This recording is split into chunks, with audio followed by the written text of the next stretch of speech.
Hello, my name is Sydney. Welcome back. In today's video, I'm going to share my work and activities writing strategy followed by different kinds of examples. Of these examples, I'll be going over a medical, non-medical, consolidated, as well as a most meaningful involvement work and activities entry. If you're curious about all the other activities that I listed on my AMCAS application, please consider subscribing to be alerted of that next video. As always, timestamps of each specific section will be included in the description below. Without further ado, let's begin. As much of a dread as the sections that require writing might feel, I highly encourage you guys to reframe that to, wow, what an opportunity to have a chance to show AdCom what I cared about and what led me to medicine. The work and activities give your personal statement the context to hit different. And this is your way to ultimately show schools that you're more than just stats. But before we begin, I do want to disclaim that I did go through the whole application process without consulting anyone. I personally just felt more calm doing it that way. I may be sharing an unconventional approach to how to write the work and activity sections, so please take only what you feel is beneficial. My goal in approaching this section was to still treat the work and activities as something joyous to read. I wanted to engage, but my work and activity section may have read as flowery circumlocution to some, since I've also heard the countering advice to just get straight to the point. As for writing structure for each description, I opened with a wow introductory statement relating to the mission of the involvement or organization. After, I listed at least 3 actions under my job title or job titles if I held multiple positions. And in doing so, this highlighted the qualities I wanted to emphasize. I then stated the tangible result or results that came about my involvement and why that was important. Lastly, to conclude everything, I related how this experience led to medicine. And some questions to keep in mind to help you focus that is how this experience shares similarities to medicine, how this experience will contribute to my success as a student or as a future physician, or what this experience taught me and inspired me to do for future patients. So now I'm going to highlight a few entries to showcase each of the following examples with the writing tips I mentioned in my previous video.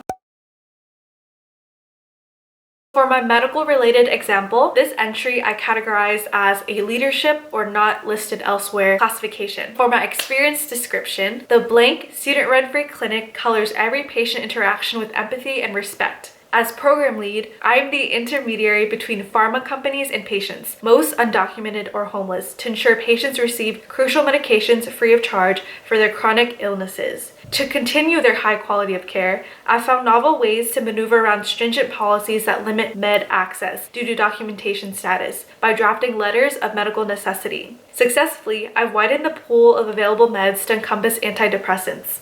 As social-political climates that bar health access change, I've experienced and internalized the importance of not letting policy compromise care. So to break that down, my opener or my wow statement was kind of the language that I used, as well as the introduction of the free clinic, which set off the tone that this experience involves empathy and respect, which are crucial components of medicine. For job and roles, my title was a program lead. I just condensed this here in my description, but I did elaborate what exactly the program was named in my experience name. For task, I was the intermediary between pharma companies and patients. I do want to note, I also used descriptions to show who the demographic of patients that I serve. And in doing so, the quality I emphasize in myself, I am service and care oriented. This can be extrapolated to further showcase that I'm communicative and that advocacy is very important to me. The tangible result that came about my involvement was I widened the pool of medications to include antidepressants. This is important because it shows I recognize the limited access for high health necessity care or resources, that I acknowledge difficulties that individuals face that bar their healthcare access, and it shows that I'm committed to a future of furthering health equity. As for my non-medical related example, even with something that doesn't blatantly relate to medicine, I want to challenge you to break this next example down with the framework that we just went over. Let's get interactive. I'm going to read my next entry, and after that, I encourage you to pause so you can give it a try at breaking it down. This entry I classified as an extracurricular. My experience name is powerlifting club sport member. So my experience description for this entry is, I'm capable of lifting more than twice my weight. My introduction to powerlifting started as sheer admiration and appreciation of strong, confident female athletes. To train, I endorse discipline and technique, commitment to long-term strength through short-term actionable goals,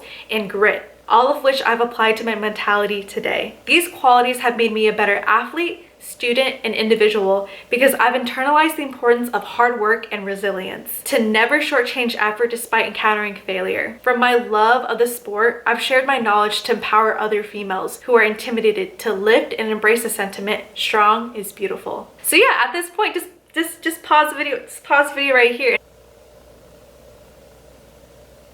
Alright, now that we're back, I'm actually going to give my own commentary and break it down to see if your thought process matched mine. So my opener or my wow factor, cheesy, was that hypothetical question. My job, there wasn't a direct job title. I was a powerlifting trainee. The qualities I wanted to show within myself is when I enumerated the task. For example, I learned discipline with technique. Off the bat, discipline. I showed commitment to long-term goals to short-term actionable goals. In a way, this kind of is an analogy to medical training in itself. The process of training to be a doctor is a long, arduous process, but by committing myself to this long-term goal, I realized that every part of the journey is important and I'll just tackle it one by one to eventually accomplish my goal of being a doctor in the future. And lastly, I endorse grit, which, as you know, being pre-med or being any part of your medical journey is highly, highly needed. What was the result, or why was it important? My result is that I applied this mentality to all aspects of my life, and that is important because that's a framework that I will approach all problems. I also mentioned it helped me develop a good work ethic and resilience, which is crucial to undergo the training. How does this relate to my theme of medicine? So I've talked about this plenty in all my videos, but I'm all about community medicine, the sense of having people feel more control of their health, just being aware of where they are within their health. So in this case, even though powerlifting isn't necessarily related to medicine, I closed my entry stating that I wanted to share knowledge to empower other females, which is an analogy in itself to preventative health education. As for consolidated examples, the examples I combined together were the ones that I decided to bulk together and use bullet points. Each entry was combined due to its relation to an overarching umbrella or the fact that the titles within themselves could stand alone. I'm going to share 3 different types of entries.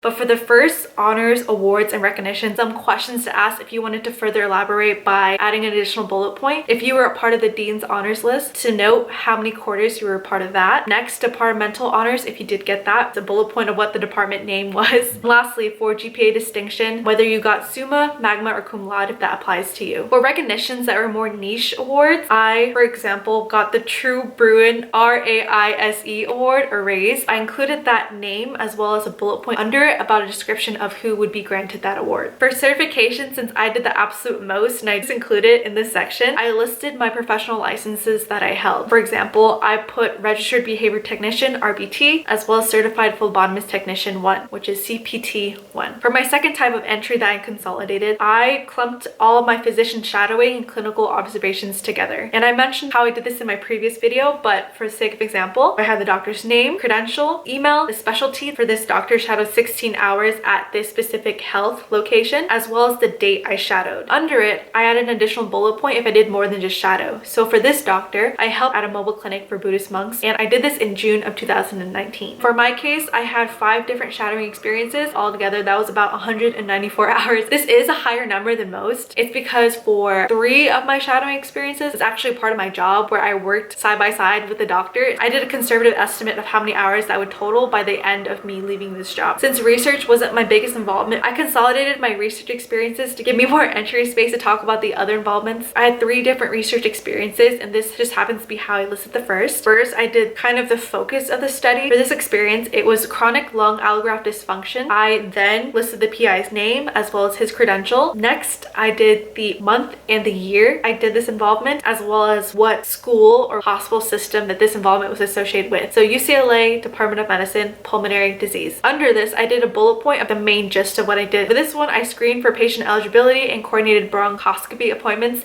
using CareConnect and Epic. For the most meaningful involvement example, my advice to you in determining which involvements to choose would be to diversify the experience types. In my case, I chose a direct patient experience, work with an organization called Vietnamese Community Health that basically screamed community medicine, a learning experience that shaped me as a person, my patient pen pal experience that taught me a lot about compassion, the humanity aspect of medicine, medicine, and an involvement that emphasized equality inherent in medicine, which in this case was community, Miss Vietnam San Diego. And this involvement showed my commitment to serving the community, which is a key tenet in community medicine. So for this section, I'm just going to read my most meaningful clinical experience so you guys get a sense of length and how I use my additional characters. For my entry, I classified this as community service, medical, and clinical. And for the description, the first 700 characters, I wrote, VCH sparked my desire to practice community medicine. As a volunteer, I assisted with screenings, translated for providers, and worked with at-risk youths. I felt so impassioned by VCH's mission to bridge disparities in healthcare access that I furthered my involvement.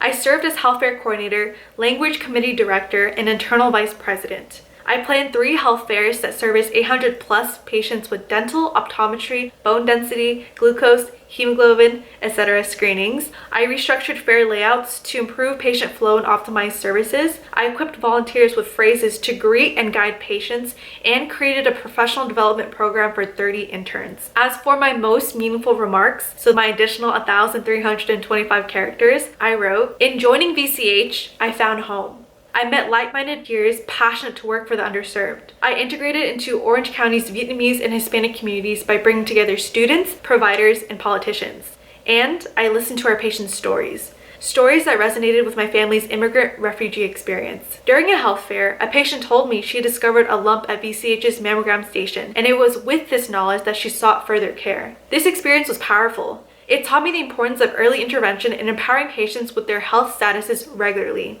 VCH didn't just motivate me to fill a linguistic niche, but it also inspired me to think critically to address issues due to lifestyle choices and cultural beliefs that afflicted these communities. I created exercise demonstrations, Vietnamese nutrition posters, and cancer information pamphlets.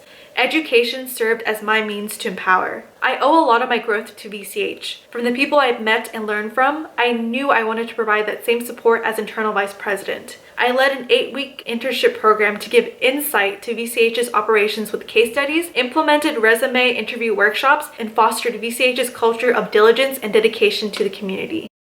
So that covers all the points I wanted to discuss in today's video. If you've made it to this point, thank you. I did a lot of soul searching in remembering my process of writing to explain in a way that I hope is extremely beneficial to you. If you found value in this video, please share it with someone who's also going through the application process. Any way to support each other during this intimidating, stressful time is deeply appreciated. As always, thank you so much for watching, and I will see you next time. Bye.